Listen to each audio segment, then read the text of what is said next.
Real flavour news में आपका स्वागत है। आपके साथ मैं हूं जाहिदा सुलेमान। मुख्यमंत्री कैप्टन अमरिंदर सिंह की पंजाब को कोविड-19 से बचाने की कोशिश को धक्का लगा है। कैप्टन अमरिंदर सिंह गैदरिंग ना करने और सरकार के निर्देशों की पालना करने की बार बार अपील कर रहे हैं, मगर उनका ही एक आईएएस अधिकारी अध्यापक दिवस के नाम पर उनके ही शहर में नियमों की धज्जियां उड़ाकर चला गया। 5 सितंबर मुकम्मल कर्फ्यू का दिन था, मगर शिक्षा सचिव कृष्ण कुमार ने पटियाला में एक सरकारी फंक्शन कर उसमें 50 से ज्यादा लोगों को आमंत्रित किया। कर्फ्यू के बावजूद इस फंक्शन को रोकने के लिए ना तो पुलिस पहुंची और ना ही डिप्टी कमिश्नर। अगर आईएएस अधिकारी ऐसे ही आदेशों का उल्लंघन करते रहे तो सरकार कोविड-19 पर कंट्रोल कैसे कर पाएगी? आपको बता दें कि 2 दिन पहले यही गलती लोक इंसाफ पार्टी के नेता सिमरनजीत सिंह बैंस ने की थी। उन पर ना सिर्फ लाठीचार्ज हुआ बल्कि पर्चा भी दर्ज किया गया। मगर शिक्षा सचिव को शायद सब माफ है। इस वीडियो को जरा ध्यान से देखिए। अगर यहाँ पर आम नागरिक होते तो कब का सरकार इन्हें कोविड-19 के नाम पर गिरफ्तार कर जेल में डाल देती। अगर ये भीड़ लोक इंसाफ पार्टी ने की होती तो यहाँ पहुंचे हर शख्स को पुलिस डंडों से पीट डालती और मुकदमा भी दर्ज कर लेती। मगर ये तो सरकार के अपने ही अधिकारी हैं, फिर कार्यवाही कौन करे? 5 सितंबर दिन शनिवार, मुकम्मल कर्फ्यू और भीड़ ना करने के पंजाब सरकार के सख्त निर्देश। क्या इस हालात में कोई आईएएस अधिकारी 50 से ज्यादा लोगों को इकट्ठा कर अपनी वाहवाही लूटने की जुर्रत कर सकता है?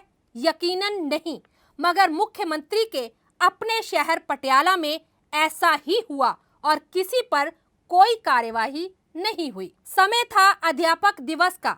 शिक्षा सचिव कृष्ण कुमार ने पटियाला में अध्यापक दिवस के नाम पर एक फंक्शन रखा, जिसमें शिक्षा मंत्री को भी आमंत्रित किया गया। इस फंक्शन में अनलॉक 4 के निर्देशों और मुख्यमंत्री के आदेशों की बड़े पैमाने पर धज्जियां उड़ाई गई। खबर यह भी है कि यहाँ एक ही माइक का उपयोग बिना सैनिटाइजर किया गया। ऐसे में कोविड-19 पर फतेह पाने का सपना साकार कैसे हो सकता है? कैप्टन अमरिंदर सिंह आम लोगों को साथ देने की अपील कर रहे हैं, मगर यहाँ तो एक आईएएस अधिकारी ही सरकार से बागी हो चुका है। जब सरकार की बात आईएएस अधिकारी ही नहीं सुनते तो आम लोगों से क्या उम्मीद की जा सकती है? कोविड-19 के चलते भारत और पंजाब सरकार से जुड़े खास निर्देश क्या हैं? आप भी जरा सुन लीजिए। एक तरफ तो मुख्यमंत्री कैप्टन अमरिंदर सिंह बार बार लोगों को घर बैठने की अपील कर रहे हैं, उन्हें भगवान तक का वास्ता दे रहे हैं, मगर दूसरी तरफ शिक्षा सचिव जैसे आईएएस अधिकारी खुद बड़ी बड़ी गैदरिंग कर रहे हैं। इससे पहले कि हम ज्यादा जानकारी के लिए हमारे संवाददाता प्रहलाद को अपने साथ जोड़ें, आइए देख लेते हैं कि मुख्यमंत्री साहब क्या कह रहे हैं। और देखो इस लाइन कैसे जा रही है ऊपर नू, हारे थल्ले नहीं आई, ऐसा 18 सितंबर तो बाद ऊपर ਨੂੰ ਜਾ ਰਹੀ ਹੈ। ਅੱਗੇ ਇਹ ਆંકੜੇ ਹੋਰ ਵੱਧ ਜਾਣੇ ਨੇ ਅੱਗੇ ਨੂੰ ਅਗਰ ਆਪਾਂ ਕਦਮ ਨਹੀਂ ਚੱਕਿਆ।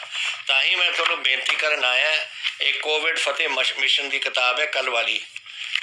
ਮੈਂ ਤੁਹਾਨੂੰ ਬੇਨਤੀ ਕਰਨ ਆਇਆ ਕਿ ਰੱਬ ਦੇ ਵਾਸਤੇ ਤੁਸੀਂ ਮੇਰੇ ਆਖੇ ਲੱਗੋ ਔਰ ਆਪਣੇ ਮਾਸਕ ਪਾਓ, ਹੱਥ ਧੋ और ये ਜਿਹੜੇ कदम ਅਸੀਂ ਹੁਣ ਅੱਜ ਐਲਾਨ ਕਰ ਰਹੇ ਹਾਂ, ਸਰਕਾਰ ਵੱਲੋਂ ਕੁਝ ਸਖਤੀ ਕਰ ਰਹੇ ਹਾਂ। और मैं ਤੁਹਾਨੂੰ ਇਹ ਵੀ ਦੱਸਾਂ 31 ਤਾਈਂ मैं रख रहा, मैं कल दसिया सी। और अगर 31 ताईं ये काबू नहीं आता पंजाब तो मैं होर सख्ती करूँगा। मैं पंजाबियों की जान बचानी है। मैं नहीं देखना कि किहड़ा बंदा कोई इधर निकल के किसी दे नाल जाके उत्थे कोई पार्टियां करो या होर चीज़ां करो। मेरा काम है पंजाब दी जाना, पंजाबियों की जाना बचानियां और वो वास्ते जो भी मैनू कदम चकने पैणगे मैं चकूँगा। मैं तुहानूं दसना चाहता सी, ये बिल्कुल मैनू शर्म आउंदी है। 30 नवंबर 2020 तक हर शनिवार और रविवार को सभी 167 म्यूनिसिपल टाउन्स में कर्फ्यू रहेगा। सामाजिक, राजनीतिक, धार्मिक गैदरिंग, धरने और प्रदर्शनों पर पाबंदी रहेगी। शादी में 30 और मृत्यु में 20 से ज्यादा लोग इकट्ठा नहीं हो सकेंगे।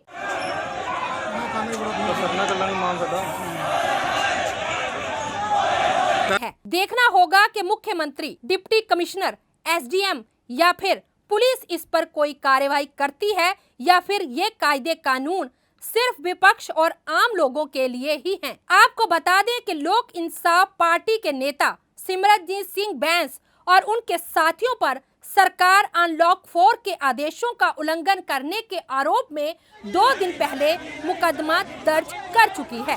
बैंस अपने साथियों के साथ दलित बच्चों के स्कॉलरशिप में हुए 64 करोड़ रुपए के घोटाले के चलते कैबिनेट मंत्री साधु सिंह धर्मसोत को हटाने की मांग कर रहे थे।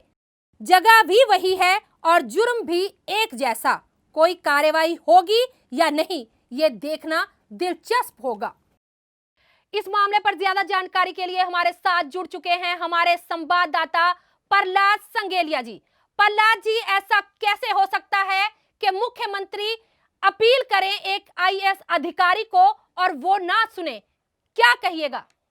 देखिए जाहिदा, सबसे अहम बात ये है कि जो आईएएस अधिकारी है या कोई भी सरकार का अधिकारी है, उसका काम यही होता है कि जो सरकार के नियम है, सरकार के कानून है, उसको इम्प्लीमेंट करवाया जाए, उसकी एग्जीक्यूट करवाया जाए। लेकिन यहाँ पर कुछ उल्टा ही नज़र आ रहा है। जिस तरीके से पटियाला में धज्जियां उड़ाई गई हैं कोविड-19 के नियमों की, उसे देखकर ये माना जा सकता है कि खुद मुख्यमंत्री का जो शहर है पटियाला, वहां पर कोविड-19 के जो नियम बनाए गए हैं वहां पर धज्जियां उड़ाई गई हैं। किस तरीके से 5 तारीख को राज्य स्तर पर एक समागम होता है जिसमें तमाम जो अध्यापक हैं, हेडमास्टर हैं और शिक्षा विभाग से जुड़े हुए अधिकारी हैं वहाँ पर मौजूद रहते हैं, उन्हें सम्मानित किया जाता है वहाँ पर, और बड़ी संख्या में वहां पर गैदरिंग रहती है। जबकि उस समय ये वो समय था जब शनिवार और एतवार टोटल कर्फ्यू लगा दिया गया था मुख्यमंत्री द्वारा। सो साफ तौर पर यह कहा जा सकता है कि कहीं ना कहीं पटियाला में इन नियमों की धज्जियां उड़ाई जा रही हैं। जिस तरीके से अगर कोविड-19 की बात करें तो पंजाब में लगातार इसका ग्राफ है जो बढ़ता जा रहा है। लगभग अगर बात करें तो 60 से 65 हज़ार जो है कोविड-19 पॉजिटिव के मरीज पंजाब में देखे जा रहे हैं और उसके अलावा जो मृतकों की संख्या है वो भी बहुत ज़्यादा देखने को मिल रही है। तो ऐसे में एक आईएएस अधिकारी और उनके साथ खुद शिक्षा मंत्री मौजूद है मौके पर, उनके द्वारा जो कोविड-19 के नियम बनाए गए हैं उनकी धज्जियां उड़ाई गई हैं, क्योंकि लगातार ये कहा जा रहा था। जी, क्या मुख्यमंत्री को अपने ही जिले की खबर नहीं? उनके जिले में सरकारी आदेशों का घोर उल्लंघन हो जाता है और उन्हें सूचना तक नहीं। ना पुलिस ने गैदरिंग को रोका और ना ही डिप्टी कमिश्नर ने। क्या इस तरह की व्यवस्था को कोविड-19 पर कंट्रोल किया जा सकेगा? देखिए जाहिदा, सबसे अहम बात यह है कि जो ये नियम बनाए गए हैं, खासकर मुख्यमंत्री कैप्टन अमरिंदर सिंह हमेशा ही जो केंद्र सरकार की गाइडलाइंस है या वहाँ की तरफ से जो नियम आते हैं उनके उलट ही चलते हुए दिखाई देते हैं। क्योंकि पंजाब में जिस तरीके से कांग्रेस की सरकार है और जो सेंटर में है वो बीजेपी की सरकार है। खैर ये तो रहा अलग से ताल्लुक। अगर हम पंजाब की ही बात करें तो खुद मुख्यमंत्री कैप्टन अमरिंदर सिंह अपने नियम बनाते हैं, कोविड-19 की महामारी से बचने के लिए लोगों को जागरूक होने की अपील करते हैं, और अगर कोई वायलेशन की जाती है इन नियमों की तो उनको मोटा जुर्माना भी लगाया जाता है। लेकिन यहां पर खुद जो सरकार के मंत्री हैं विजेंद्र सिंगला और आईएएस अधिकारी हैं कृष्ण कुमार जो शिक्षा सचिव हैं, उन्हें सब जो जिनके ऊपर पूरा भार है कि बच्चों के भविष्य को किस तरीके से आगे बढ़ाया जाए, कि उनको क्या क्या सिखाया जाए, किस तरीके से उनको कानूनों की पालना करनी सिखाई जाए, वो तमाम जिम्मेवारियां हैं जो कृष्ण कुमार हैं जो आईएएस शिक्षा सचिव हैं उनके ऊपर निर्भर भी रहती हैं, हम ये कह सकते हैं। तो उनकी तरफ से इस तरह का उल्लंघन किया गया है। समागम किया जाता है, वहाँ पर अध्यापकों को बुलाया जाता है। हालांकि उस दौरान जिस दौरान जो कोविड-19 के जो मरीज हैं उनकी संख्या लगातार बढ़ती जा रही है। जी प्रहलाद जी, कृष्ण कुमार जैसे आईएएस अधिकारी के पास अनलॉक 4 के आदेश नहीं पहुंचे होंगे जो उन्होंने किसी भी की परवाह किए बगैर इतनी बड़ी गैदरिंग कर डाली। देखिए जाहिदा, जब कोई भी सरकार से अगर अगर बात करें तो खुद मुख्यमंत्री के ऑफिस से अगर कोई भी हुक्म जारी होते हैं, कोई नियम जारी होते हैं, तो उसमें बकायदा सभी जो आईएएस अधिकारी हैं, आईपीएस अधिकारी हैं या तमाम जो सरकार के अधिकारी हैं उनके पास इसकी कॉपी पहुंचती है और उन्हें इम्प्लीमेंट करने के लिए और करवाने के लिए जो आदेश हैं वो दिए जाते हैं और इन पर बहुत बड़ा भार होता है। क्योंकि सबसे अहम बात यह है कि ये वो लोग हैं, ये वो अधिकारी हैं जिन्होंने नियमों को एग्जीक्यूट करवाना है। लोगों को जागरूक तो करने के लिए तो कहा ही जाता है, लेकिन उसके अलावा जो पंजाब के लोग हैं उनको ये किस तरह से इंप्लीमेंट करवाना है, इन नियमों को किस तरह से एग्जीक्यूट करवाना है, इनका सबसे ज्यादा भार है। जी जी जी जी प्रहलाद जी, हमारे साथ जुड़ने के लिए आपका बहुत बहुत शुक्रिया। अगर सीनियर आईएएस अधिकारी ही सरकार का साथ नहीं देंगे और इस तरह के आदेशों का उल्लंघन करते रहेंगे तो पंजाब सरकार कैसे कोविड-19 पर कंट्रोल करने में सफल होगी। इस तरह मनमर्जी करने वाले अधिकारियों को सख्ती से रोकना होगा। अब वक्त हो चला है आपसे इजाजत लेने का। आप देखते रहें रियल फ्लेवर न्यूज।